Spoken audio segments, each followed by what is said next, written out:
Tahukah Anda, di balik megahnya bangunan kuno dan reputasinya yang mendunia, tersimpan kisah panjang Universitas Oxford yang bermula lebih dari 9 abad lalu? Mari kita telah bersama perjalanan institusi pendidikan tertua di dunia berbahasa Inggris ini.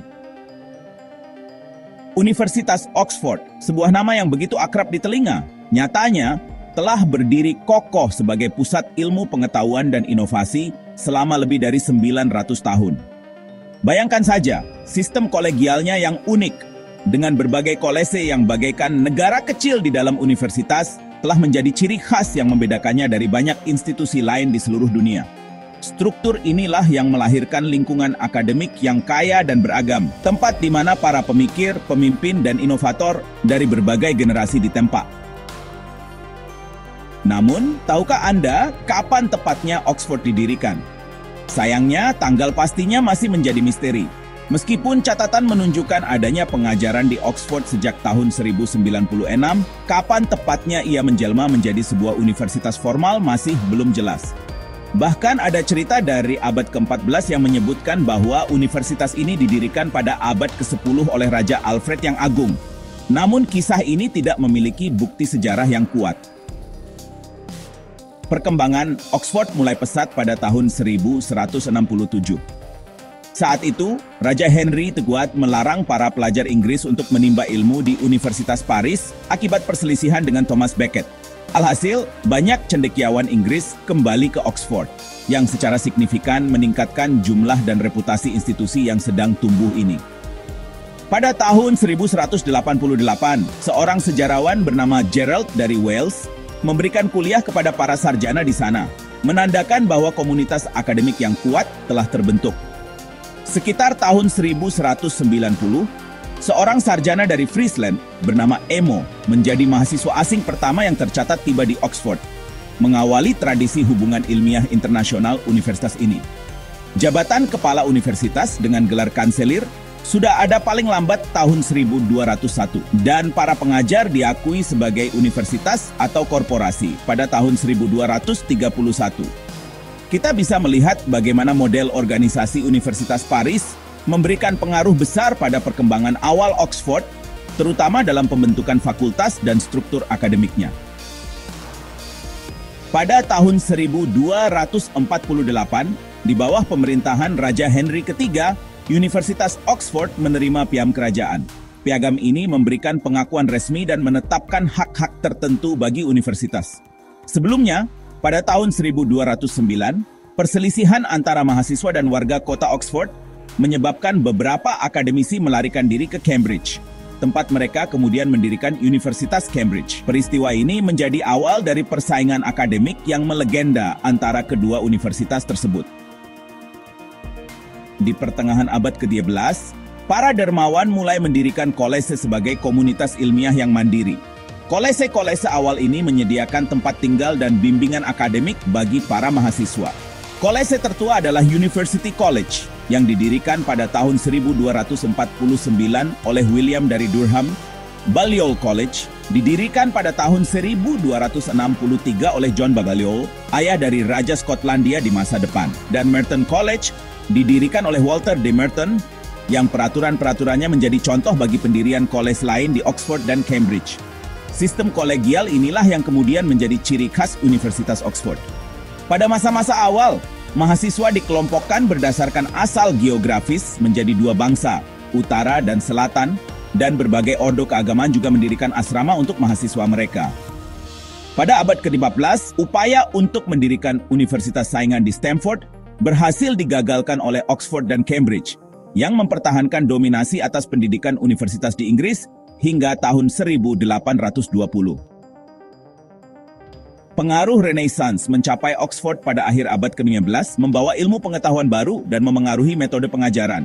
Namun, pada abad ke-19, reformasi Inggris membawa perubahan besar di universitas. Beberapa sarjana Oxford melarikan diri ke Eropa karena perubahan agama, dan kolej-kolese mengalami perubahan signifikan, termasuk penghapusan simbol-simbol keagamaan dari kapel dan penggantian studi agama dengan kuliah hukum. Tokoh-tokoh penting pada periode reformasi di Oxford termasuk William Grocyn yang menghidupkan kembali studi bahasa Yunani, dan John Colet, seorang sarjana Alkitab terkemuka.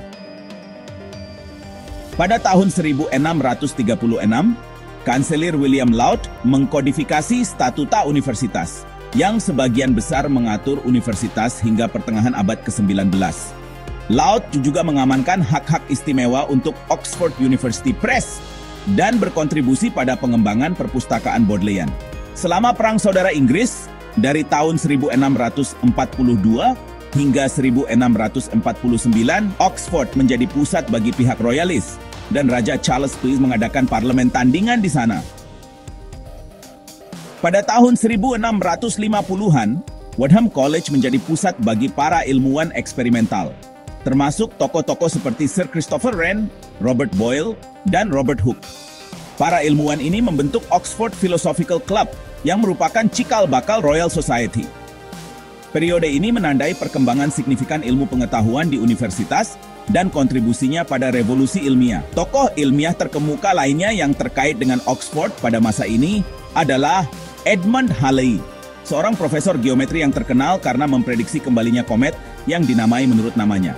Pada abad ke-18, Oxford juga menyaksikan kebangunan rohani yang terkait dengan John dan Charles Wesley, yang pertemuan doa mereka meletakkan dasar bagi masyarakat Metodis. Abad ke-19 membawa reformasi signifikan ke Universitas Oxford.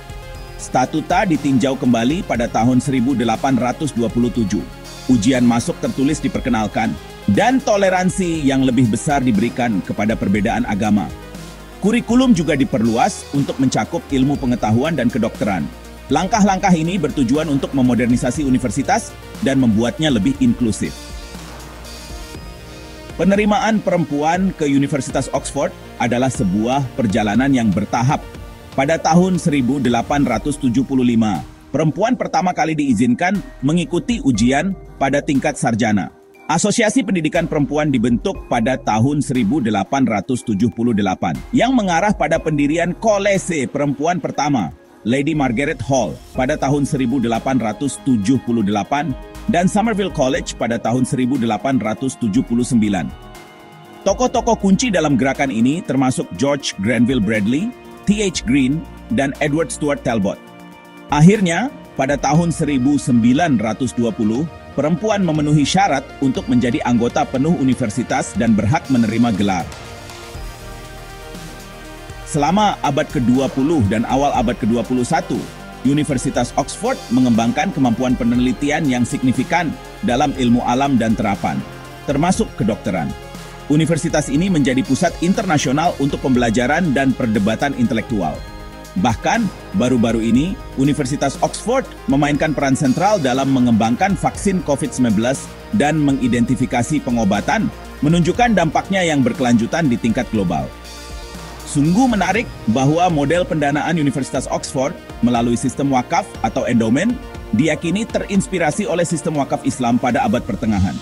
Universitas terus beradaptasi dengan zaman, memodernisasi praktik dan pandangannya, sambil juga mengatasi isu-isu dari masa lalu. Sepanjang sejarahnya yang kaya, Universitas Oxford telah melahirkan banyak individu berbakat. Di antaranya adalah 28 Perdana Menteri Inggris, lebih dari 30 pemimpin internasional, 55 penerima hadiah Nobel, dan 120 pemenang medali Olimpiade. Beberapa tokoh penting dari berbagai periode meliputi para sarjana abad pertengahan, seperti Robert Grosseteste, Duns Scotus, dan William of Ockham, tokoh-tokoh reformasi dan pencerahan seperti John Wycliffe, John Locke, dan Adam Smith, serta tokoh-tokoh abad ke-19 dan ke-20 seperti Oscar Wilde, J.R.R. Tolkien, T.S. Eliot, Margaret Thatcher, Tony Blair, Stephen Hawking, dan Tim Berners-Lee. Daftar ini hanyalah sebagian kecil dari banyaknya individu berpengaruh yang telah menimba ilmu di Universitas Oxford, semakin menegaskan kontribusi abadi universitas ini bagi dunia. Kisah Universitas Oxford adalah cerminan dari warisan abadi ilmu pengetahuan dan inovasi. Dari awal mulanya yang tidak pasti pada abad ke-11 hingga posisinya saat ini sebagai salah satu universitas terkemuka di dunia, Oxford telah memainkan peran krusial dalam membentuk pemikiran intelektual, politik, dan ilmiah selama berabad-abad. Sistem kolegialnya yang unik, tradisi akademik yang kaya, dan komitmen terhadap penelitian inovatif memastikan bahwa Universitas Oxford akan terus menjadi pusat pembelajaran dan pengaruh global untuk generasi mendatang. Bagaimana menurut kamu? Selanjutnya bahas apa lagi ya? Tulis di kolom komentar. Jangan lupa subscribe dan nyalakan loncengnya agar tidak ketinggalan info menarik lainnya.